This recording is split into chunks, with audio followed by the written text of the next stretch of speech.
Kaufman is a sleepy town on the outskirts of Dallas, but what should have been a tight-knit community was torn apart when 3 innocent people, including the county's top prosecutors, were gunned down in 2 incidents.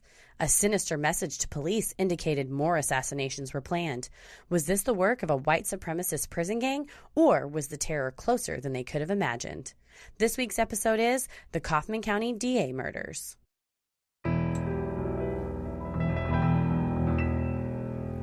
A bump in the night, your heart fills with dread. Probably a murderer who wants you dead.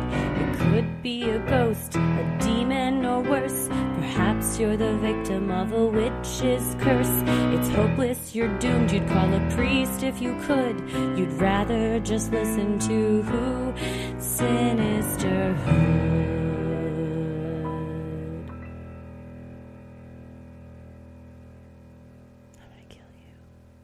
So you're taking this week's episode pretty personally. You know what? I do. I think that lawyers have a bad enough rap in the media, you know, in the old Ally stereotypes, the butt of jokes. Definitely. There's a ton of lawyer jokes, which I do love lawyer jokes. Hey, there's also a ton of blonde jokes. I guess that's I feel like we get a bad rap, too. Same. Especially if you're a blonde lawyer, forget about it. Forget about it. But I think that my favorite quote, and the reason why I have a full-size Abraham Lincoln portrait tattooed upon my body. Yes, you do. Is because of Abraham Lincoln's quote, vow to be honest in all things, and if you can't be an honest lawyer, be honest without being a lawyer. And I think that's very important, and I take that seriously. So part of the reason, besides that it's a hilarious tattoo and it looks great, but part of it is because I do subscribe to that notion, and I think that it's important to be honest when you're a lawyer and not, I don't know, steal a bunch of stuff from work like some people. Yeah, it's also real important if you're an elected official to not be a psychopath. A violent, angry psychopath. Yeah, I would agree with that. That's also very important. Have you ever stolen anything from a job? From a job? Nothing of consequence. Yeah, no. Just like you write something on a Post-it note or whatever. I mean, I don't even know if I've done that. Honestly, probably not from a job. I mean, pens or something like that. Yeah, like it's in your purse or whatever. Right, yeah. What about you? No, I can't think of anything. Although talking about writing on a Post-it note reminded me when I worked at a mortgage insurance place, there was a lady there who was just a nightmare of a coworker. She wore no shoes ever, and she had and no socks. She had the gnarliest feet I've ever seen. For every potluck, she would volunteer to bring deviled eggs that she would then shell and devil at her desk. What? And she worked in the reception area. That's insane. So that is the mark of an insane person. You come in, and there's just a woman with a bowl of mayonnaise. And it just smells like eggs, which smells like farts. Yeah, absolutely. So it's just a farty mayonnaise environment you're working in. One time she came in, and she was late, and we said, "Hi, why are you late?" And she said, "The ceiling in the bathroom fell on Jeremy when he was on the toilet." Well, that's a good reason. Very honestly. Unfortunate. And then at the potluck, when we had leftover ice cream one time, we go in to get I went in to get some ice cream. You know, after the fact, they just leave it in the refrigerator, in the freezer or whatever. There was a Post-it note. Oh gosh. On the ice cream in her handwriting that said, "I licked the lid." What? Yep, she left. Who does that? She was a menace. She was a shoeless fiend. Legitimate sociopath behavior. At least she left a note, I guess. But why? A whole gallon. If you don't appreciate, maybe she was joking. It had to be a joke. No, because I said, "Did you leave this note?" And she was like, "I did. I licked that lid. It's Dutch chocolate. It was Bluebell Dutch chocolate. A full gallon of Bluebell Dutch chocolate. It's vomitous. That's an act of terrorism, frankly. Honestly, it is. Considering sometimes Bluebell is very rare and scarce. Yeah, it can be. But my if you God, what a sad time it was when Bluebell was for like those few years. The listeria craze. I still ate it. For those of you who don't know, in Texas, Bluebell ice cream is the best ice cream that's ever been made by any person and ever been tasted by any man, woman, or child. Do not at us because we will not back down about that. Absolutely not. And for a while, it was infected accidentally with listeria. Yes, it was. Twice. People, honestly. They would go to the store and hoard the infected tubs just so that they could have Bluebell while it was taken off the shelves. It is like gold. Oh, Who was it that pulled them out of that situation? The billionaire, the Texas billionaire? Oh, I don't know. Oh, man. I just remember all of a sudden Bluebell was back. Yeah, it was back because of him. They were giving out little cups of Bluebell, and there was like riots in Victory Park in Dallas because you just had to line up. Oh, God, I love Bluebell. So good. What's your favorite flavor? Oh, God. I love strawberry. Oh, me too. I love strawberry. It's always my favorite since I've been a kid. I used to love cookies and cream, but I can't have it due to food allergies. But if you eat Bluebell cookies and cream, there's in the cookie. Oh, there's legitimate chunks of Oreos in it. Yeah. God, that's why it's so fucking good. God, it's so cookies good. and cream is also, if I'm doing top 5, strawberry, cookies and cream. I also just like plain vanilla. I'll get in a mood where I'm only Bluebell vanilla. Homemade with the dots over the. God. Yeah. So good. It's so good. Bluebell, please sponsor us. Or just send us some Or ice cream. yeah, you know what? I'll talk about Bluebell for free all day long. I'll just go to the store after this and eat a bunch of Bluebell the next time you guys are going to see me. Wedding cake, also very good. Cake flavored anything. Yeah, that's true. Well, I'm Heather. I'm Christy. And today we are talking about the Kaufman County DA murders. This happened about 45 minutes from where we're sitting right now, but it made national headlines and was news across the country because it was essentially a serial killer that was going after prosecutors. Yes, it was one of the rare times where it was a targeted prosecutorial assassination. Mm-hmm. You do see more larger political figures, Sure. but it is a lot rarer when you see an elected DA gunned down like this. Yes. So let's get into it. 30 miles east of Dallas, Texas, sits Kaufman County, a predominantly white rural area with a population of 100,000 and change. For the most part, nothing major goes on in these small, sleepy towns. Neighbors are friendly, law enforcement is respected, and everyone generally feels safe. But on January 31st, 2013, all of that changed. You ever been to Kaufman County or out in East Texas? So Kaufman County is made up of, I think, like 50 small towns or something like that. I have been to several within Kaufman County. Kaufman, the city of Kaufman, where this actually happened, where the first murder we'll talk about happened, only has a population of about 7,000. So it's super small. I don't know if I've been to Kaufman, but I've been to many towns within Kaufman County. What about you? Well, I do. I love East Texas. Yes, same. I've ridden a motorcycle out there and Oh, I bet that's pretty. going through there, and also Lake. See, what is it called? The lake that's out there off of Gun Barrel City. Oh, Cedar Creek Lake. Cedar Creek. Oh, yes, I have been to Cedar I threw Creek my Lake friend many, off a many jet times. ski at Cedar Creek Lake, Nice. which is a very white trash thing to say. I watched fireworks on a boat in Cedar Creek Oh, so Lake. that sounds nice. Cedar Creek Lake's really nice. It is a very nice lake. There's also, if you go, it's a little bit further north, but if you're going actually, it's pretty much, if you hit Kaufman County, keep going east, you'll hit Tyler, home of the Big Taco.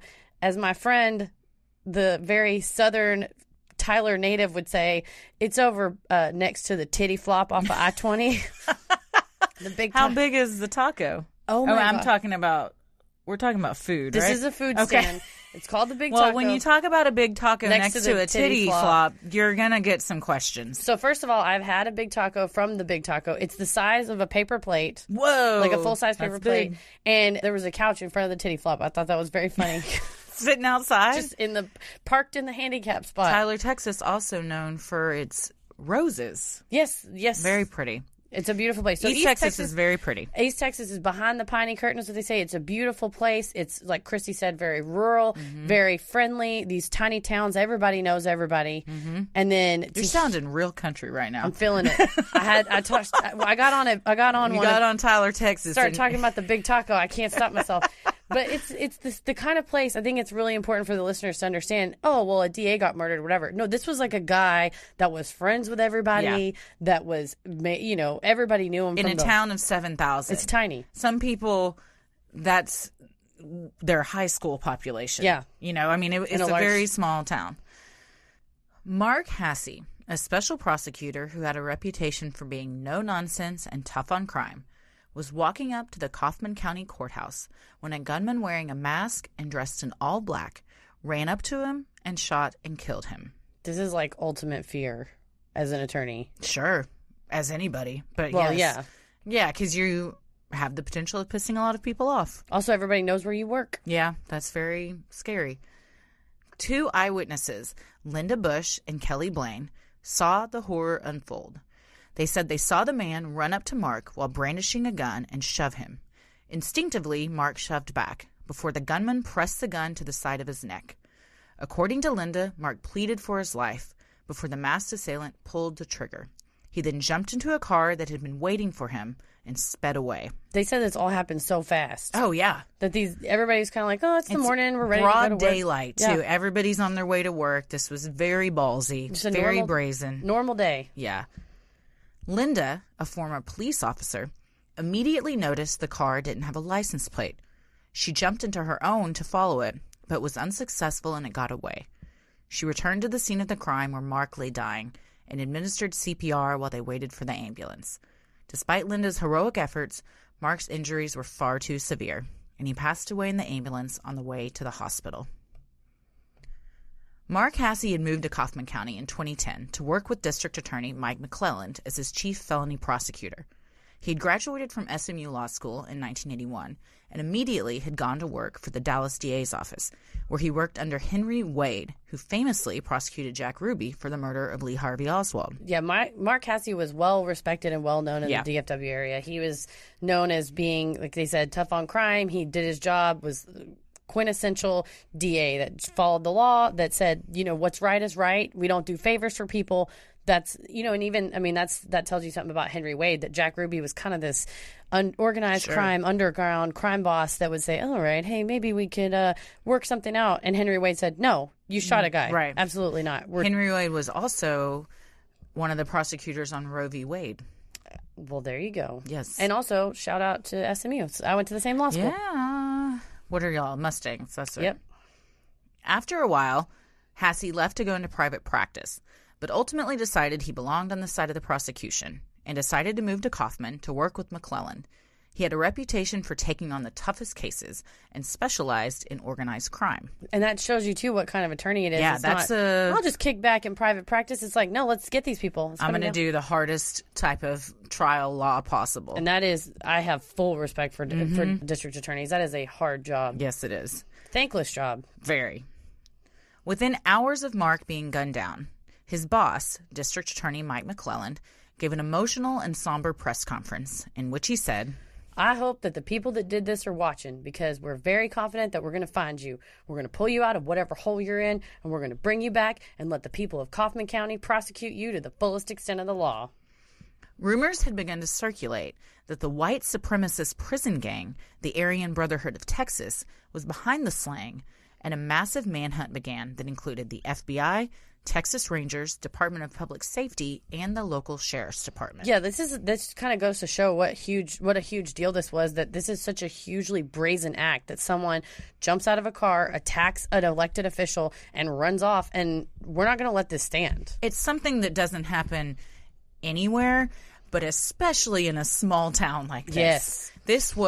They were not prepared for something of this magnitude. It was, you can see it if you go back. I went back and watched a lot of just news pieces when it was all unfolding, and you can just see that the anchors just say, the DA was gunned down. They're not prepared for this. No, not at all.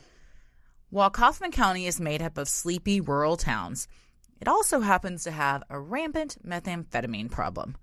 The meth trade in Texas is primarily controlled by white supremacy prison gangs, such as the Aryan Circle and the Aryan Brotherhood of Texas, or ABT. The ABT had recently been all over the news after a federal indictment charged certain members with drug trafficking and murder. Mark Hasse was one of the prosecutors that had indicted them, and authorities immediately feared his death was retaliation from the gang. Who else would be brazen enough to shoot a prosecutor outside of the courthouse in broad daylight? And that's kind of obviously a Sherlock Holmesian, what do we say, Occam's razor, like the most obvious. That's a huge organization. They're very vicious. That trial had just happened days before. Yep. So it made sense, for sure. It was a good theory. Fears were intensified due to the fact that at the time of Hasse's killing, other law enforcement officials were being murdered by white supremacist gangs. 2 months prior to the murder of Mark Hasse, Evan Abel, a member of the prison gang 211 crew, had murdered the head of the Colorado prison system. What if you joined the 211 crew because you really liked 311 and you were just confused? Oh, no.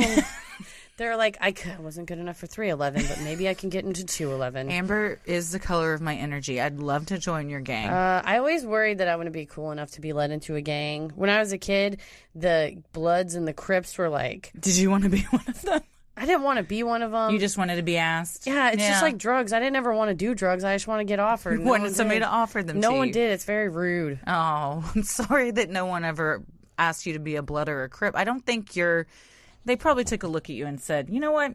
I don't think she's right for us. It's the same reason why no one offered me drugs. I look like a narc. I got a narc face. You do have a narc face. Hey. You don't have a narc face. I do, though. I do. I'm weak. 2 days after he committed this crime, Abel was pulled over on a Texas highway and shot and wounded the officer. A police chase ensued, which ended with Abel being killed in a shootout 125 miles from Kaufman. So there you go. You're connecting the dots. Yep. There's a lot of evidence leading you down this trail. But it turned out Abel wasn't even in Texas at the time of Hasse's murder, causing authorities to question if they were on the right path. According to Bill Worski, the special prosecutor who had been assigned to the case, the bottom line for those gangs is money, and killing a prosecutor, killing a police officer is just bad for business. That's true. What did they... I mean, they gain revenge, but that's the buck stops there for them. Well, and a lot of times, especially the rural counties outside of Dallas County, so North Texas, like Denison and Sherman, there's a lot of meth trade going up there because it's going from the border all the way up through Oklahoma. They want to keep the heat off of them. So killing a prosecutor... That puts you right in the spotlight. Oh, they're hunting you down. They're going to come kick your doors in. So you don't want to do something like that. Hell no. With the ABT seeming to be a dead end, the investigation shifted focus. Some thought the Mexican drug cartel was involved, but Kaufman County Sheriff David Burns and Mike McClelland believed it was one of their own, a fellow elected official with a penchant for violence and revenge. All right. This son of a bitch. He really is. It's one of those, when we've researched a lot of cases, this is a 40-something episode, I have been disgusted. I've been saddened. This guy just pisses me off. I just hate him. I just really, and I am a Buddhist. I try not to hate anybody. I try to let the universe wash over me and push away. But fuck this guy right between his eyes. I just cannot. Sorry for the curse words for my former teachers to listen. We're on episode 46, and now you're apologizing for curse words? I will not apologize. Fuck Eric Williams right between the eyes. He's awful. All right, let's get into it. He really is. Eric Williams grew up in Azle, Texas. He was a Boy Scout, member of his high school band, and attended TCU, where he was in the ROTC. His wife, Kim, had also been raised in Dallas and was called Barbie by her friends. She attended SMU and UT Arlington. They met in the late 1990s and married in 98. Williams attended Texas Wesleyan School of Law, where he graduated in 1999 and was elected Justice of the Peace in Kaufman County in 2011. Yeah, it looks like, so Texas Wesleyan is now Texas A&M Law School. It got bought out by the A&M system. And it seems like from the time he graduated until when he became JP in Kaufman County, he was in private practice. He hung his own shingle, as we say. And then turns out in Texas, just a fun fact, you don't actually have to be a lawyer to be a Justice of the Peace. Oh, you can just you can be anything? Yeah, there's a very famous Justice of the Peace in North Texas, north of Dallas in Collin County, who got elected when he was 18 years old. Dang. And he's still JP, and apparently he's good for him. He's super dedicated. Everybody loves him, but that is not always necessarily the case with JPs because you don't have to be a lawyer. Sometimes they can ignore rules. Ignore the law? Well, how convenient.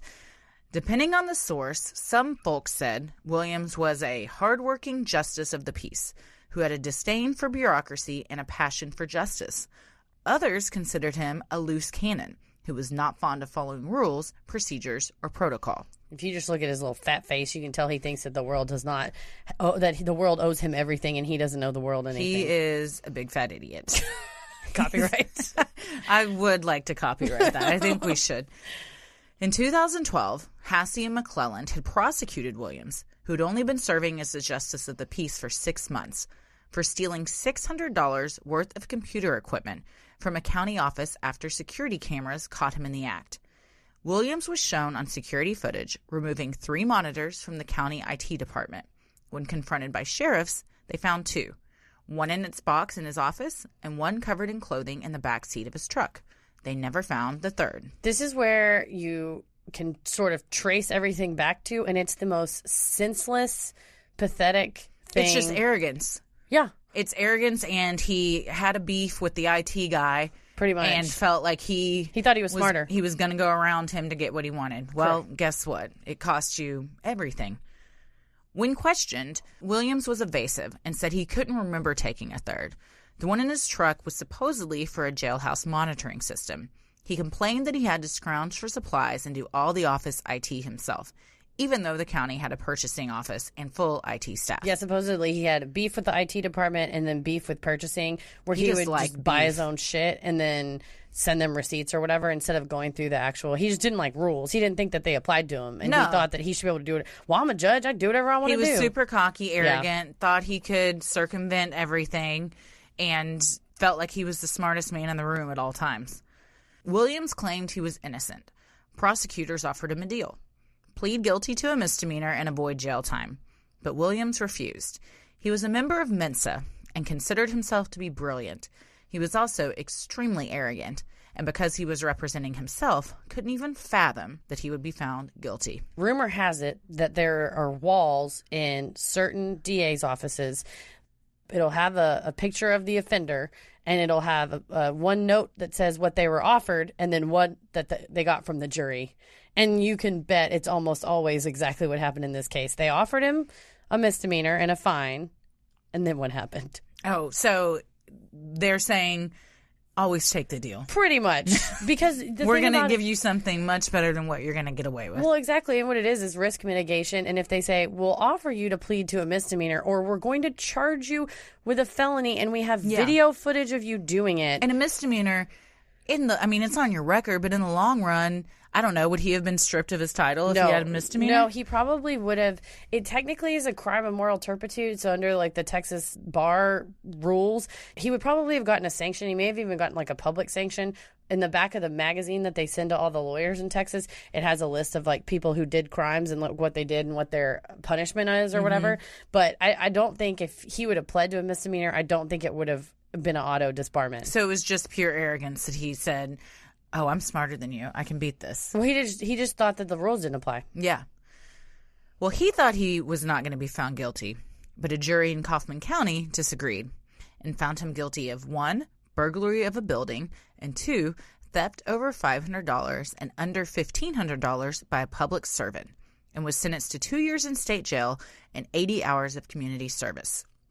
However, his confinement was suspended, and he was placed on 2 years of community supervision and ordered to pay a fine of $5,000 and over $500 in court costs. He appealed his conviction, but it was affirmed by the Court of Appeals. This is what we call a state jail felony, and it's the kind of felony that'll land you in a state jail, and it's... Oh, it's aptly named. Yep, and you don't want to be convicted of that. It's very bad. And he could have easily avoided it. Exactly, and then I read his appeal to the Dallas Court of Appeals, and what he did, and I was telling you this off there, is that he represented himself. Yeah. And some of the things that he was appealing on, some of the perceived wrongs that had happened to him, he failed to object to them during the trial. Because he wasn't smart enough to know he should have? Correct. So if you don't object during the trial, then you haven't preserved the error for appeal. So then you basically have consented by being in the courtroom. The shit goes down. You don't raise your hand. Then whenever you go on appeal, they're like, well, you can't just raise this now. Right. Certain things I think you can, but that's getting way into the weeds. But it just tells you he's, from the beginning, he all of this is his own doing. Oh, he was sure. an idiot. He stole the computers on camera like a fucking idiot. He was an idiot because he represented himself. What another Abraham Lincoln quote, a man who represents himself has a fool for a client and a fool for a lawyer. Ooh, I like that. I mean, it's just like, get help. And it's all because he was so cocky and arrogant and thought he was smarter than everyone, and he was the rules didn't apply. He was gonna, if he wanted this, he was gonna get what he wanted. Christy? Yeah. He was in Mensa. Okay. I would love to see, and I'm not, for our listeners that are Mensa members, I'm sorry that this man was in your midst. It is a very honorable accolade. I would like to know, and I'm sure I could easily Google this, what the requirements are. Do you just take a test, and if you get a high enough score, you're in Mensa? I think so. I'm going to take it. There's a Seinfeld I'm not episode. going to get in, but I'm going to take it. Me too. Let's take mental test. Okay. There's a Seinfeld episode where Elaine takes it for George, right? And she spills chili all over it or whatever, the test. Oh, yeah. That's really good. Is it chili or is it I thought it was from Babu's. gyro? Yeah, it's like from Babu's shop. That's the same episode with Babu. Yeah. Sorry, Seinfeld reference. Don't ever apologize for a Seinfeld reference. All right, so this dipshit fails to object. His conviction is affirmed. And what happens when you're a lawyer who is convicted of a state jail felony and your conviction is finalized by the Texas court or the Dallas Court of Appeals? You get disbarred. Bah, bah. And he was stripped of his title of Justice of the Peace, and his law license was revoked. So everything he's worked for this whole time just got taken away in one fell swoop because of his arrogance and stupidity. Yeah. He's going down a path right now. Yeah. So what do? You've been convicted of a state jail felony. At least your sentence is suspended. You're not going to jail. And you've been disbarred. You've been fired as Justice of the Peace. What a normal, rational... What a normal person would do is probably take some time and get their life back together. You are sad. You roll around on your Segway. He does have a Segway. We'll get to that. Well, during the trial, Hasse and McClelland had presented a character testimony by Kaufman defense attorney Dennis Jones about another incident that took place in another court case involving Williams in 2010. Jones testified that regarding the prosecuting attorney, he had overheard Williams say, "I'm going to kill him, his wife, his kids. I'm going to burn his house down. I'm going to stab him." That's what I imagine he sounds like if you look at his crazy face. He does look like he would be at full throttle all the time. Yeah. Williams had a violent track record and a general history of making threats when he became angry or wanted to control others. Not a cool thing to do if you're a lawyer. Or just a person. He threatened to kill other attorneys over perceived insults and injuries. He also threatened to kill his wife, Kim.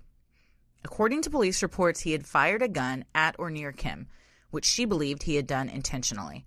Williams has also threatened a former girlfriend with a gun in an effort to keep her from walking away from him. He just sounds like a real gem. Yeah.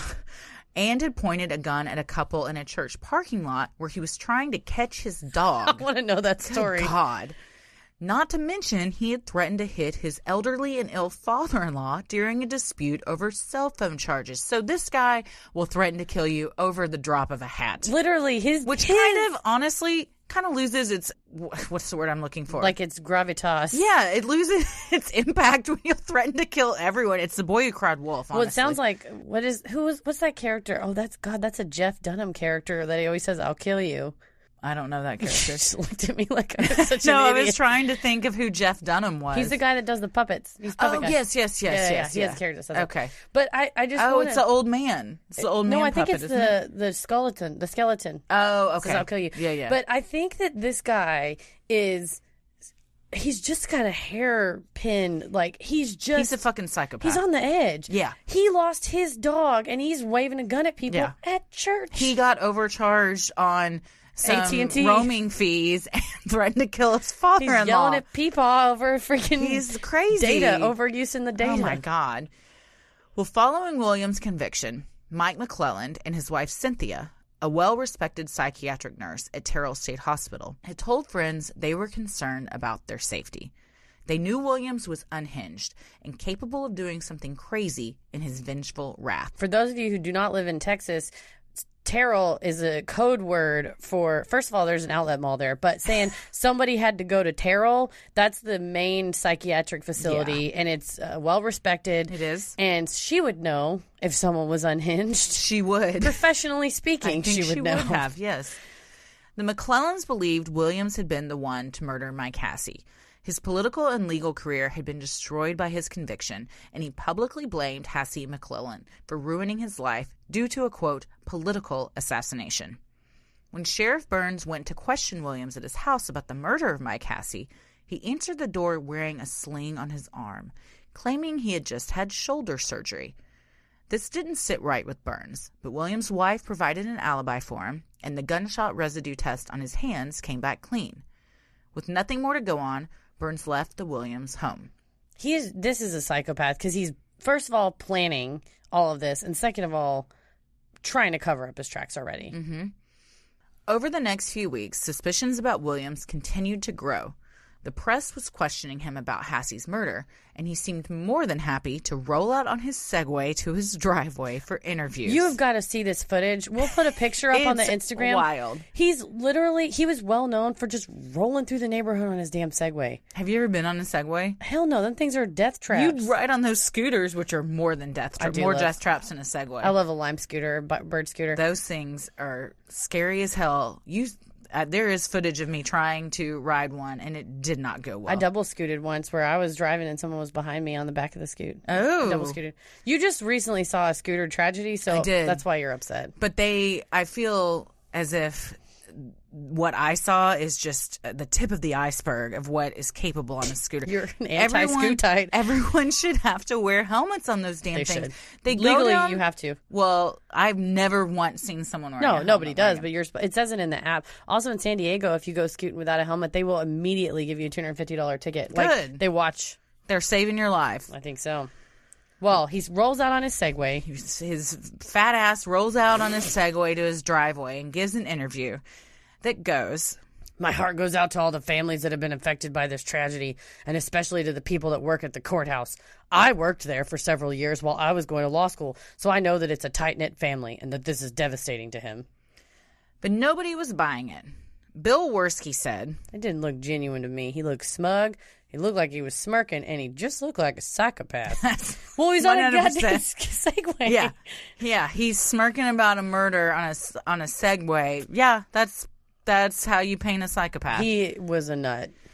Everyone suspected he was guilty, but there just wasn't any evidence to arrest him. And then the unthinkable happened. On March 30th, 2013, at approximately 6:40 in the morning, Cynthia McClelland heard a knock at her front door. Looking out the window, she saw a police officer dressed in uniform and wearing a SWAT helmet. Everyone was still on high alert, and security measures had been at an all-time high. Cynthia assumed this was a routine check they had come to expect.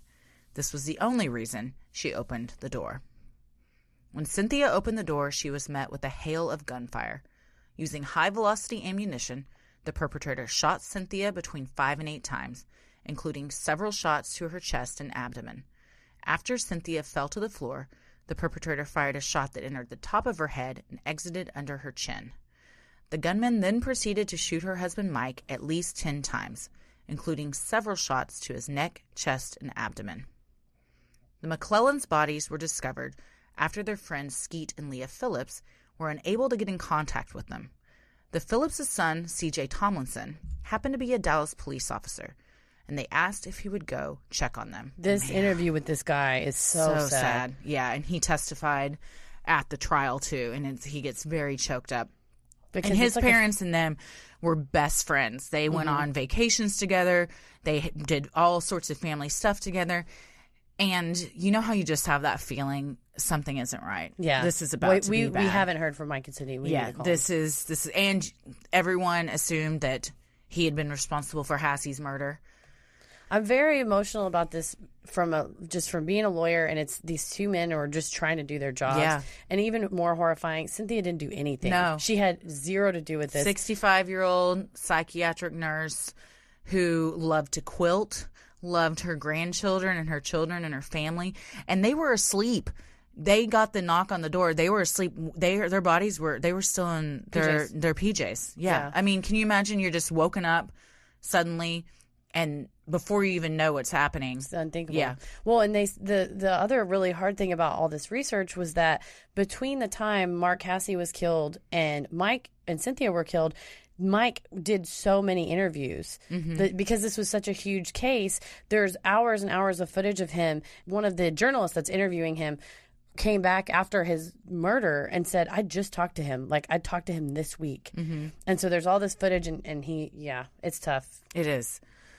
Well, Tomlinson and his parents went to the home and found the front door unlocked.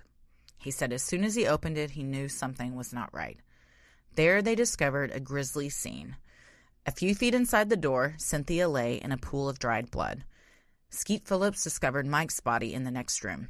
They immediately called Sheriff Burns, who responded with deputies and Texas Rangers. And you know that Sheriff Burns' stomach just dropped because this was a fear that they had. Yeah, that's the thing. They all knew Williams was responsible, but they couldn't arrest him. And So it was just a ticking time bomb. Yeah. It's one of those things like we talked about in the last episode with stalkers of, well, we can't do anything until they do something. Well, by the time they do something, you've got 2 more dead bodies. Yeah, somebody's grandparents have been gunned down in their house. The day after the McClellands were brutally murdered, Crime Stoppers received a threatening email that read in part, "Do we have your full attention now? Your act of good faith will result in no other attacks this week. We are not unreasonable, but we will not be stopped." It went on to say that unless certain Kaufman County judges resigned, the killings would continue. Whoever wrote the email also had knowledge of the crimes that only the killer would know, such as the type of ammunition that was used. Police now feared they had a serial killer on their hands, and elected officials throughout Kaufman County were placed under law enforcement protection at both home and work. Judges began wearing bulletproof vests, and everyone was armed. This makes me so mad, again, as not just as a lawyer, but as a citizen, that the reason why we have courts is because we don't have Wild West justice where you just go and have a gun battle with somebody. This was very Wild West. Yes, and that's the whole point of our whole entire justice system. And the people who are judges and people who are DAs dedicate their lives to, like I said, a thankless job, that this is your ultimate fear, and here it is coming true. My dad was a judge. Yeah. And a gunman entered the Tarrant County Courthouse when he was a judge there. Yeah. And luckily was taken down before anything could happen. But, I mean, this is a fear. This is a fear of mine everywhere, that you'll just be sitting anywhere and someone enters with a gun and sprays the entire room to bits. My mom was on a jury for a pretty long trial, and the defendant's boyfriend came in with a gun in a briefcase, and he put it on the metal detector. During the trial? Like entering the courthouse? At the courthouse, you got to put your shit on a metal detector and an x-ray machine. He put the gun... Well, that's stupid. Well, yeah, of course, and immediately, this is the best part, they're taking him down, and he's screaming, "I'm going to kill the judge and the jury," and just confessing to what he was going to do and out your mom loud. was on that jury? Yeah, she's on that jury. That's terrifying. As my mom says, we gave that bitch 25 years. It was like a kidnapping, robbery thing. But, yeah, it's scary. Luckily, that guy was stupid. Yeah, luckily there were... We're not always that lucky. Metal detectors in place, too. Absolutely. Surveillance cameras had been set up around town in hopes of capturing any suspicious activity. When footage of the McClelland's neighborhood was checked, police saw a mysterious white Crown Victoria in the area at the time of the murders. Sheriff Burns immediately knew that Mike and Cynthia's murders were connected to Mike Hasse's, and was convinced more than ever that Eric Williams was responsible. Police wanted to question him further, however, by this time he had hired lawyers that prevented them from being able to talk to him. But a break came for the authorities when they received an email from Williams' attorneys saying they no longer represented him. Yeah, probably because they're like, this guy's crazy as fuck. We're not putting up with this dude's shit. He does seem like the type that would argue with the defense plan. Yes, absolutely. But also, he probably fired them, honestly. True. Well, in the interview with the sheriff, just said, "We got that letter," and we looked at each other like, "Oh yeah, now." Hell yeah. And they kind of knew he would talk because he's that kind. He's so arrogant. Anytime the media would go up to talk to him, he rolled out on his damn Segway and was happy to talk to everybody. It's like a serial killer going back to the scene of the crime taunting. to relive it. Yes. Yes. Because they think they're smarter and they can't be caught. Yeah. Well, police were immediately sent to his home with hopes of questioning him further. Perhaps it was arrogance or just plain stupidity, but surprisingly, Williams welcomed the police into his home and allowed them to take a look at his gun collection. Wah, wah. Good God. This is class A narcissism, where you think that, you know what, I'm just going to let these guys in. They can take a look at my guns, the ones I used to commit all these murders, but it'll be fine. No. It's not going to come back to bite me in the ass. They'll never figure it out. Well, soon after, the police obtained a search warrant and upon further investigation, found the title to a white Crown Victoria, more guns and gun sights, a device that uses infrared tech to find heat signatures up to 900 feet away, and the ID numbers for the Crime Stoppers email written on a notepad by the phone. That damning piece of evidence is hilariously stupid because... When you send an email to Crime Stoppers, it says, "Thank you for emailing Crime Stoppers. To confirm your email was received, your code is 12345." And he wrote the code down. That's so ridiculous. What's the need for that? I got to make sure my threatening email went through. I got to make sure. Because if it didn't, is he going to call and complain? He's going to open up a tech support ticket with these guys? He's going to solve the tech because he's in Mensa, so he knows. Oh, that's true. Authorities also received a tip from a friend of Williams saying that he had been asked by Williams to rent a storage facility for him so it wouldn't be in Williams' name. When police searched the unit, they discovered the white Crown Victoria, more guns, body armor, and crossbows. Come on. A search of Williams' computer also allowed police to confirm that the Crime Stoppers email was sent from Williams' computer using the Onion Router, or Tor, an online network that enables anonymous communication. And if you're smart enough and you know, and I think we'll do a dark web episode or like a Silk Road episode, if you do it properly, you can actually be anonymous, I believe. But this was a person Guess that's not a question on the Mensa test. Wah, wah. Got him. Can you use Tor? Yeah. The police now had a plethora of evidence incriminating Williams, and on April 18th, 2013, they arrested he and his wife, who they now knew had been the driver of the getaway car, for the murders of Mark Hasse and Mike and Cynthia McClelland. Yeah, in addition, I think they found his fingerprints inside the Crown Vic. And on the Crown Vic. There was a couple, we'll get to it, some of the evidence, but some of the gun pieces were missing, but for the most part, and he had GSR in his hands, too. It was pretty open and shut. Yeah, kind of. On December 1st, 2014, the trial began. Prosecutors had decided to try Williams only for the murder of Cynthia McClelland, as they felt she would be seen as a completely innocent victim by the court and was the strongest case for getting a conviction. Well, also, if you have 3 murders, then you can sort of have several bites at the apple. So say that they tried to try this case and something happened and the jury said, oh, well, we just couldn't believe X piece of evidence. Then if you tried him for Mark Hasse's murder, then you would leave that out or include it or whatever. Williams pled not guilty, which is crazy. Well, I mean, you have to. Otherwise, Yeah, I guess. you go to jail. Or you plead guilty by reason of insanity or something. He doesn't think he's crazy. Yeah. Well, he pled not guilty to capital murder, and the state was seeking the death penalty. Ironically, the prosecution's star witness was Eric's wife, Kim, who agreed to testify without a plea agreement in hopes that by coming clean, the court would show some mercy on her. Honestly, this woman, she did some stupid stuff, but she's a saint right now. Well, truly, I think the case would not have been as strong against him. Oh, for sure. Without her literally walking the jury through step by step what they did. Kim claimed that she had been addicted to painkillers and under her husband's control, but that she had participated in the murders under her own free will. She testified that Eric felt like Hasse and McClelland had set him up back in 2012, and at the time, she believed him. Yeah, she said she was on a lot of morphine, too. You'd have to be to put up with his dumb shit. That's true. To willingly let your man roll around on that You're like, Segway. oh, you're out on that Segway again? Yeah, all right. She's just going to chill on the couch. On the stand, Kim laid out in grave detail her husband's maniacal plans. He had been keeping a hit list of people he felt had wronged him and often talked about the movie Tombstone, where a man dressed in black took revenge on his enemies. I have to talk about Tombstone. It's so good. First of all, okay, I'm shocked that you said that. Really? Well, first of all, I went to the gun show this weekend. Yes, you did. In Mesquite, Texas. I went to the gun show because I wondered. That is the most Texas thing you've done in a really long time. Well, you know, I also went to Texas Roadhouse afterwards and ate a steak while I wrote about it. Well, in my journal. This is a very Texas day. And I listened to George Strait. Oh. But at the gun show, I wanted to see how easy it was because he shot Mike and Cynthia with an AR-15, which is high velocity ammunition. I wanted to see how easy it was to get it. Turns out I could have gotten an AR-15 for $500. Wow. I did not. Thank you. I don't trust myself with anything like that. But I was curious too why he was obsessed with this movie Tombstone. And then it's very Wild Wild West. At the gun show, there were these booths that were selling T-shirts.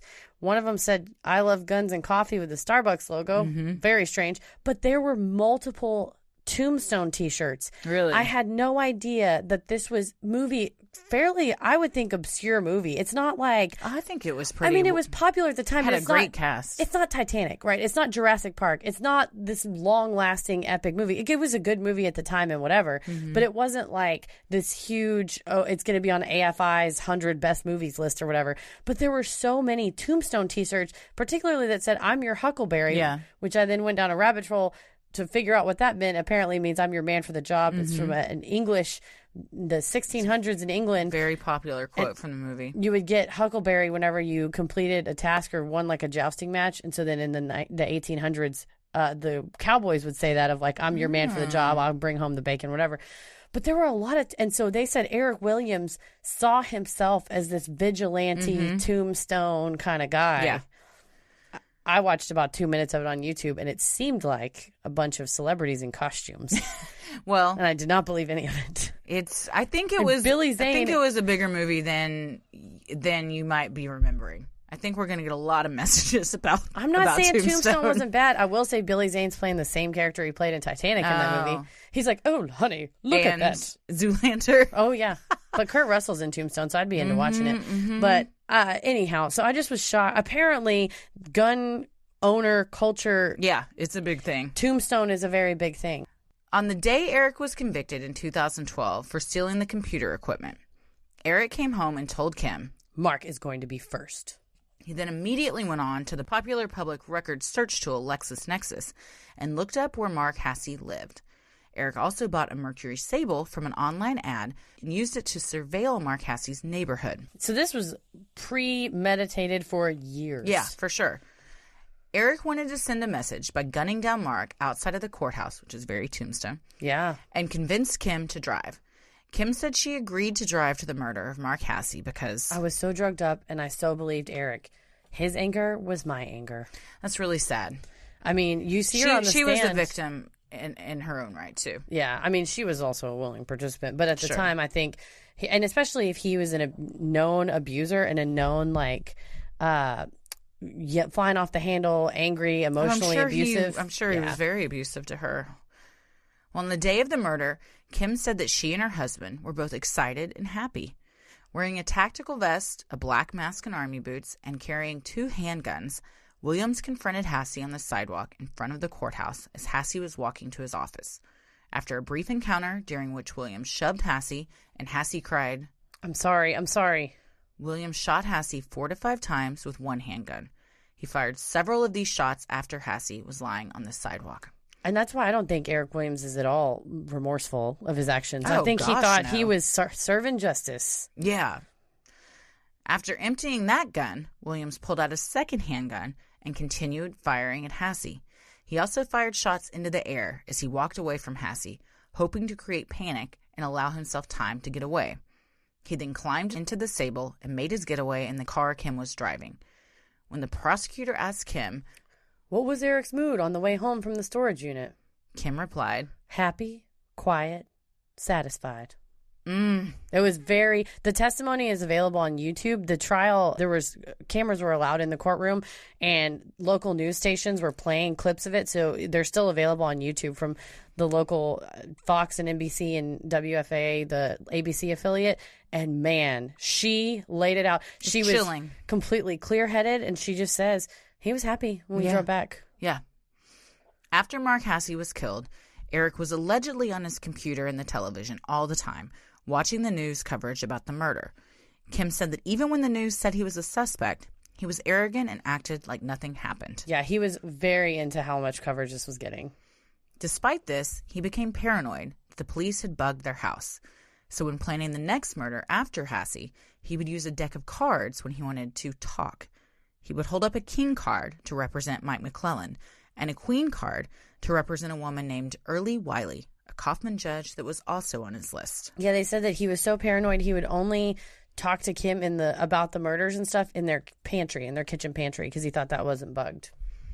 While telling Kim about his plans to kill Mike McClelland, Eric had stated that Cynthia would also have to die because she would be a witness. He described her murder as collateral damage. The plan was to knock on the McClelland's door, dressed as a police officer, and when Cynthia answered, he would tell her there was a gunman in the area. Kim testified that Eric had been in a great mood the night before the murders and gleefully modeled different outfits he could wear to fool Cynthia. He eventually decided on a bulletproof vest that had sheriff on the front of it, an army-like helmet that said SWAT, and goggles. This is horrifying that he could get his hands on... He is getting off on it. Well, and then he could get his hands on something that says sheriff or SWAT when he is neither sheriff nor SWAT. Right. But yeah, he's obviously way premeditated and very gleeful. I mean, just enjoying this. Yes. He's sick. He's very sick. Kim confessed that she drove Eric to the McClellands in the early morning hours that Easter weekend and waited in the car while he went up to the house. When he came back to the car, he didn't give Kim the gruesome details about Mike, but did tell her that he had to shoot Cynthia an extra time on the top of the head because she wouldn't stop moaning. And this was all testimony, and it was included not only in the trial but also in the appeal. I mean, this is straight from the trial, all these details. In a courtroom filled with the victims' family members, Kim testified that after killing the McClellands, Williams was happy, and that later that day his mood was joyous as he grilled steaks at his in-laws' house to celebrate his accomplishment. That evening, he disposed of the weapons he had used to kill Hasse. Can you imagine? He's grilling burgers, feeling great about himself. He is awful. That's a disconnect that few have, and thank God. Just no remorse. Yeah. No remorse at all. Kim further testified that after these 3 murders, Eric had planned to kill 2 more Kaufman County judges, but his arrest foiled his plans. One of the victims on his hit list was Judge Glenn Ashworth, whom he had contemplated murdering since 2007. He told Kim he was prissy and that he, quote, got mad all the time at their, quote, lunch buddies. Okay. What a little... He's such a bitchy little thing to be mad about. He's just like this angry little man. He is. He's just a bitter little angry potato man. His face looks like this. It makes me think of the song Bullfrog in Love from The Office. Because he kind of looks like a fat little frog face. But you can just tell he just was slighted by everybody. And that was back in 2007. Yeah. He got arrested in 2012 for the computer stealing. I mean, he was unhinged for a very long time. And I'm sure well beyond even that. He's a bitter man that holds grudges. He takes everything as a personal affront. And the only way he's going to be happy is if he feels like he's exacted revenge on his enemies. He lives out his tombstone fantasy. You will never be Kurt Russell, Eric Williams. No, definitely not. Or Val Kilmer. No. Oh, man. Back in the day. See, that was what was so great about Tombstone. Everybody was in their heyday of being super hot. Kurt Russell's still hot. And he sure is. Williams wanted to make Judge Ashworth's murder particularly gruesome in retaliation for him having shared negative information about Eric with the DA's office in 2012. The plan was to go to Ashworth's home after the Super Bowl, shoot him with the crossbow, gorge out his stomach, and then fill it with the homemade napalm Eric had been making and storing in pickle jars. This man is unhinged. I can't... My neighbors... pickle stuff and bring it over to us. Oh, that's so nice. They made some delicious pickles. They made us some jam recently. Oh, they make jam. I have never heard of someone pickling napalm. Homemade napalm. That's what wild. kind of a person? And I'm sorry, I'm not married. Person. Maybe I don't understand the bonds of holy matrimony. But if your husband's like, I'm going to make some napalm in a pickle jar. I have some questions for Tommy if he wanted to also start making some napalm. What are you going to do with that, buddy? Yeah. Williams also intended to kill Judge Early Wiley, who had declined to approve his excessive bills in 2008 because he felt she had, quote, screwed him over for money. So first he started with Mark Hasse, then the McClellands, and it was beyond anything having to do with his trial. Oh, yeah. Like at this point, it's just... You could bump into him on the street. You're going on the list. Yeah. You won't accept my return of these khaki pants at the Gap. You're going on the list. Yeah, he's screaming at the old man for a cell phone bill. Anything. It didn't take much. While all of the evidence presented in the trial was circumstantial, it was airtight. During his closing argument, prosecutor Bill Werski pleaded with the jury to recognize that Eric Williams was a calculating and vindictive monster, and even if sent to prison without parole, he would still pose a dangerous threat to society. He said Williams had been stopped momentarily and urged the jury to convict Eric Williams to stop him for good by convicting him and sentencing him to death. I have no doubt that he would have killed people in prison. Oh, yeah. I mean, like you said, somebody bumps into him or takes his tray or something, more lives would be lost. Mm-hmm. Defense attorney Maxwell Peck tried his best, but with such damning testimony from Williams' wife, all he could do was ask the jury for mercy and to not sentence his client to death. I mean, you got to try. It only took jurors an hour and a half to deliberate, and on December 4th, 2014, they unanimously returned a guilty verdict, and Eric Williams was convicted of capital murder. On December 17th, 2014, he was sentenced to die by lethal injection. An hour and a half on capital murder is very short. Mm-hmm. That's a very short jury deliberation. What would the typical time Days. be? Days. Days. Usually. Just because they're usually... You're going over all the evidence. This is someone's life that you're talking about taking away. I really think that Kim's testimony just... Yeah. She literally said, here's how we did it. Yeah. If it hadn't been for her, he might not have even been convicted. You never know, yeah. Dallas County Judge Mike Snipe, who presided over the case, said, "At the end of the day, you murdered a little old lady, and you would have murdered 2 other innocent people if you had had the opportunity.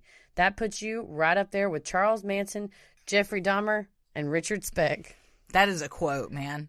That Judge Snipe was not fucking around. And there's footage of him saying that was on the news. That's amazing. Yeah.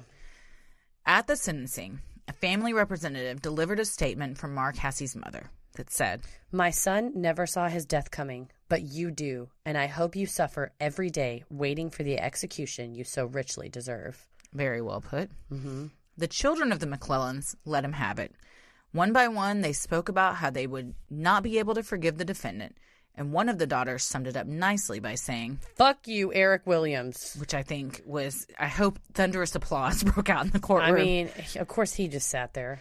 Yes, all throughout the victim impact statements, Williams kept his head down. Yeah. They said that throughout the trial, he had that smug smirk on his face the entire time, and then when it got to this point, he didn't have that smirk anymore, but while he kept his head down, Kim locked eyes with every single one that was delivering a statement. Wow. Yeah. She also ended up pleading guilty and was sentenced to 40 years in prison. The protocol in any death penalty case is for the defendant to get an automatic appeal. Williams' appeal alleged that the prosecutors did not have sufficient evidence to convict him of the crime. The court disagreed, listing a litany of evidence, including his fingerprints on the Crown Victoria, the evidence that he sent the Crime Stoppers note, and his wife's testimony. I mean, that's pretty much the most damning evidence of all. Yeah. He also challenged the inclusion of some jurors on the panel. There are 2 types of strikes, for cause and preemptory, when selecting a jury. A for cause strike is used when a prospective juror is prejudiced or biased and should be taken out of consideration. A preemptory strike can be used for any reason that is not discriminatory, such as based on race, religion, or gender. Williams' appeal alleged that some jurors were allowed on the jury when they should have been struck for cause. Yeah, so usually a for-cause strike is when somebody, and I think we talked about this before, when you said, oh, I would never convict anybody of death. Right. Well, then you're like, okay, well, you can't be unbiased. Right. So you can't be on a death penalty case because our side has no chance, and both sides have to have a chance. Yeah, and if you can't read, write, or speak English, that's a strike for cause. Right. You have to be able to read the jury instruction. You have to be able to evaluate the evidence. Well, a for-cause strike can be, oh, somebody was giving me the stink eye, or she picked up her purse like she was fixing to leave, and she obviously looks really impatient. So maybe the defense would think, okay, let's just convict this guy so I can get out of here. I don't want to do it. Or if you a for-cause, what you're wearing. Well, yeah, as long as it's not for, like, race, like you said, race, religion, gender, like, we don't want a bunch of women on the jury. But you could say, oh, a third-grade teacher, she may be more sympathetic. Maybe we should strike. You know, you can use kind of that type of, I guess, technically that's stereotyping to say, it's profiling. A religious person would be more forgiving, so maybe we want them versus, something else. So, an heathen atheist. The monsters that want to send everyone to the death penalty. But so anyway, so that was part of his argument. Part of his many counts was several different jurors. They had notes from their voir dire where they were asking questions, and the jurors said, things that they alleged potentially could have been strikes for cause, but that the Judge Snipe overruled their objections. One of the jurors had indicated a 5-year sentence for intentional murder would not be appropriate. This potentially could have allowed Williams' attorney to strike that juror for cause. However, the prosecutor asked whether the juror could, quote, keep an open mind. And then when the juror insisted that he could, the possibility to strike him for cause faded. Yeah, so you'll notice that if you're ever in jury duty and they say, oh, do you, like say it's a car accident case, they say, oh, have you ever been to a chiropractor? And you say, I don't know, I think chiropractors they're frauds, which I don't, by the way. I go to chiropractors and I love them. But some people don't. Some people don't believe in them. And then you'll hear one side say, oh, well, do you think that no matter what, you would think any medical bills from a chiropractor would be unreasonable? well, no, I think I could evaluate it and be fair. But if they say, yeah, absolutely, I think that no matter what, chiropractors aren't real doctors and doesn't count. And if I'm on this jury, I'll ignore all. Right. Well, you're being biased, so then they're allowed to strike you for cause. Basically, so in this case, if you don't have an open mind. Correct. And you'll always notice in jury duty, the prosecutor will say, do you think that you could be unbiased? And that's for this exact purpose. So when it comes up on appeal, they can say, no, that juror said he could keep an open mind. So he did it. So Worski knew what he was doing. Mm-hmm. Another argument he made on appeal was to challenge his jury form, arguing that the jury should have been given 2 forms, one for each alternate pleading in his charge of capital murder. So in Texas, when you go back to deliberate, you get what's called a jury charge, and it's a piece of paper that lists out the elements of the crime and then questions, do you think beyond a reasonable doubt they did this, yes or no? And his argument was, because there's multiple ways, which we'll get into it, that it should have been 2 separate pieces of paper. So how would that have benefited him? Exactly. Okay, so there really isn't one. He's just pulling anything that might stick. Yeah. The spaghetti, what did we call it last episode? The spaghetti process, just throw it to the wall. A defendant can be convicted of capital murder in Texas if he intentionally commits the murder in the course of committing or attempting to commit aggravated kidnapping, burglary, robbery, aggravated sexual assault, arson, obstruction or retaliation, or terroristic threat. So in this case, they charged him with capital murder and the alternates. They charged him with capital murder, intentional murder in the course of committing a burglary because he used false means to gain access to a place where else he wouldn't have access. And then the other way. Another way is if a defendant murders more than one person during the same criminal transaction, or during different criminal transactions, but the murders are committed pursuant to the same scheme or course of conduct. Williams was charged with both. Yeah, so they charged him with the same scheme or course of conduct, killing both of the McClellands in the same day on the same act, or alternately intentionally causing a death in the commission of a burglary. And so his argument was that it should have been 2 pieces of paper that said, do you believe beyond a reasonable doubt that Eric Lyle Williams killed 2 people in the same course of same course of conduct? Another piece of paper, do you believe beyond a reasonable doubt that Eric Williams committed an intentional murder in the course of a burglary? What the thing said was, do you believe beyond a reasonable doubt, do you find beyond a reasonable doubt that Eric Williams either committed a murder in the course of a burglary or took 2 lives in the same course of criminal conduct? Just 6 on one hand, half a dozen on the other. Yeah, and I think the jury was like, he did all the things. Yeah. Send him away. We do not want him in our city. Also, his argument doesn't really make sense because either or is the same as having 2 separate pieces of paper. I know. And I think it was just splitting hairs. Yeah. It was just for sure. Having something to say. I have a question. What's up? What's the difference between capital murder and if you're just charged with, I guess, murder? So capital murder in Texas, there's like 10 ways that you can be charged. This is 2 ways. So causing a death in the course of one of those felonies, or killing 2 or more people in the same criminal transaction. Okay. Also, murder for hire counts as one. There's a whole long list. There's like 10 or 11 that are capital offenses. And then otherwise, it's just murder when you intentionally cause the death of another person. So killing a police officer, an elected official, doesn't necessarily immediately mean it's going to be capital murder. Yeah, under Texas law, that's a great question, and you're right. Under Texas law, a capital murder is murder of a public safety officer, which would be a police officer, firefighter, EMT, paramedic, who is acting in the course of their duty and that the person knows is a police officer or another public safety officer. Another one is what we said, intentionally causing it in the course of action, committing a murder for money, or a promise of money, committing while you're trying to run away from a jail. Committing a murder while trying to run away from a jail. Committing murder in jail. If you are killing someone who works for the jail, that's capital.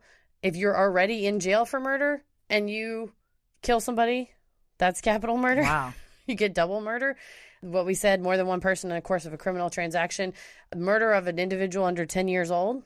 Oh, really? Yep. And then murder in retaliation or on account of their service as a judge or a justice of the Supreme Court or Court of Criminal Appeals or any number of court, but it would be in retaliation for or on account of them being a judge. So if you just kill a judge, that's not necessarily a capital offense, but if you kill them because they were a judge or because they put you away or whatever, that's capital murder. Okay. The children one is interesting. Yeah. I guess because they're just considered completely innocent.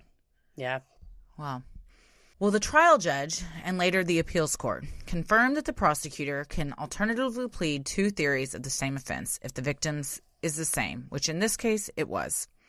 In short, Eric Williams tried to appeal under 44 different theories, and his conviction was held up under all of those claims. I have massive respect for the clerk who I'm sure wrote this opinion. That's kind of how it works in all courts, really, is that you have a judge, they have their what are called term clerks or career clerks, and they're attorneys that work for the judge that go through these cases, that write these opinions, and then the judge goes through them and rewrites them and edits them and stuff like that. But there's just a massive amount, the judge can't write them all. But the appeal was so well done, and it's so well laid out. I mean, it just, every single thing, every single argument he had, they just go in and say, for these reasons, no. For these reasons, no. They wanted to make sure he was put away. Absolutely. Good for them. Yeah, when it's one of your own, I don't want to say they work less hard if it's not, but I think the intention we are not going to let anything fall through the cracks. This guy is going to be put away or in this case, not put away for life. They are going to take his life, but nothing is going to get this guy out. And they prosecuted him in a different city because he argued that he couldn't get a fair trial. But even those prosecutors said, it's personal. Yeah, sure. He killed one of us. It's personal. And Worski had said, killing a prosecutor is the same as killing a police officer. Oh, yeah. I mean, when a police officer dies, all police officers, it's because they're a brotherhood. Or I guess just a personhood. Yeah. But when it's the same thing with prosecutors or elected officials. Like, even you, who you're not an elected official, but you're an attorney, you still feel like this is personal. Absolutely. Yeah. I'm an officer of the court. I mean, exactly. We're held to a higher standard, and we all go through this together, and it is like... It's a bond that you all share, and then if something like this happens to one of you, you all feel it on a personal level. It really genuinely upsets me because these people, I'm getting really emotional. Aww. They were, killed because they were just trying to do their job. Yeah, it's awful. And luckily, he is still currently awaiting execution at the Polinsky unit of the Texas Department of Corrections. His wife, Kim, remains in prison and will be eligible for parole in 2034. Their divorce was finalized in 2018. My God, that took a while. Yeah, and they said that he tried to write her letters and stuff and said, I forgive you. Oh, such gaslighting. A woman wrote a book about this, and she said that Kim Williams said, really? In plain sight? Yeah. Yeah. And she said, really? You forgive me? You forgive me? Great. Really? Thanks. I'm serving 40 years currently because of your insanity. Yes. He's not even insane. That's the shitty part. I think he is just... so arrogant. He's a sociopath and a psychopath. Yeah, but he full well knew what he was doing. Yeah, 100%. On purpose. Yeah, that's and he wanted special treatment. Oh, yes. I think he probably to this day doesn't think that what he did was wrong. He's, he just is like, well, I got caught and that sucks. But he even now thinks he was still wronged. Absolutely. They had evidence of a letter he wrote to the judge when he was first being investigated for the monitor theft that said, let's not let this get out of hand. Can't we just, and was trying to grease the wheels and was trying to be slimy, underground. And the judge said, no, I trust my DAs. I trust my prosecutors. And that's what they did. They did their job. And that's very admirable. Even though it cost them their lives, good for them for defending the law and upholding your integrity. Yes, absolutely. Abe Lincoln would be proud. I think so. Well, so what do we think? I mean, I think it's pretty. It's open and shut. This guy is a horrible asshole. He's horrible. Oh, and to this day, he says he didn't do it. That's insane. Yeah. He said that he looked, the woman that did the book said he looked her in the eye and said, I don't know why everybody thinks I did this. I don't know what Kim's talking about. I didn't do it. Did she ask him, well, how are your prints on this car? And he just deflects and stuff. She said he was pretty pleasant to talk to and that he was kind of even joking around a little bit. But there's a picture of him, and we'll try to post it on the Instagram, of him sitting in the jailhouse, leaning to the side with the phone in his hand, and he just has this fucking smug look on his face. Man, I'm not pro death penalty. I honestly think he would be more miserable spending the rest of his life in prison. So if you just kept, it would cost a lot of money, but his life, I think would be shittier. Not to get on the tangent. Because he would be having to deal with it. I do think it's more expensive to execute people than it is to keep them in prison. Oh, yeah? I think so. Well, even more reason to maybe not execute him. Just keep him in jail and have his smug little potato head sitting in that cell thinking about what he did every day and how he's not guilty. Well, we have some upcoming live shows. We have 2 live shows at Dallas Comedy Festival, one on Thursday, March 28th at 7 p.m. with tickets still available.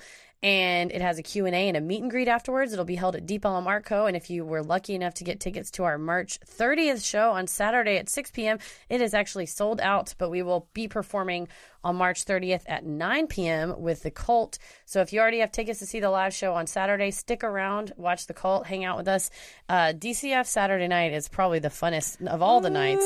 Every night is pretty fun, but DCF Saturday night, when it's also going to be extra lit because it is the last night of shows in that current theater. Yes. We are moving, Dallas Comedy House is moving to a new space, and Saturday night of the festival is the last night of shows. So I know. It's going to be a good time. Lots of partying. So if you want to check out tickets, you can go to sinisterhood.com/live and find links to all of those tickets. Yes. We want to give a shout out to the AV Club. Yes. Who gave us a very nice write-up and mention in an article today of the top 15 podcast episodes you should listen to for the week. The Momo Challenge was on there, so thank you so much for that. Much appreciated. Yes. A lot of you guys have asked if we have a Patreon where you can donate to the show. We do. The show will always remain free, but if you do want to donate to help offset the cost of making and hosting it, you can visit patreon.com/Sinisterhood. You get some sweet perks like patron-exclusive content, a Sinisterhood sticker, membership to our exclusive Patreon Facebook group, and a special shout-out on the show. Speaking of which... Yes, we have some new Patreons we want to shout out. Thank you so much to Denisha Davis, Emily McGregor, Jessica Catron, Morgan Wilbarger, Gabrielle Wares, Emma Bales, and Ash Wegner. One of the best things you can do to help us grow is like, review, and subscribe on iTunes or wherever you listen to your podcast. And tell a friend who you think would like us to check us out. It means so much to us and really helps small podcasts like us get more exposure. You can follow us on Instagram and Twitter at SinisterhoodPod and like us on Facebook at Sinisterhood. Christy, where are you on the internet? I am on Twitter at Christy or GTFO and on Instagram at Christy M. Wallace. Heather? You get all my hot takes on Twitter at MCK versus the world, MCK vs. the world, or on Instagram. You check out my great dog content. It's all Buffy and the Goose. There's been some real good dog content lately. At Heather. And you went to Pink last night. I did. I went to the Pink concert. So you got some good video of that, too. Yeah, you basically get to see the weird things I do in my life. Although I think those are great. No gun show content because you are not allowed to take videos at the gun show. That does not surprise me. Here in my future stand-up set, me talk about going to the gun show. So Heather vs. the world on Instagram. As always, the devil rules the airwaves. Keep it creepy. Sinister.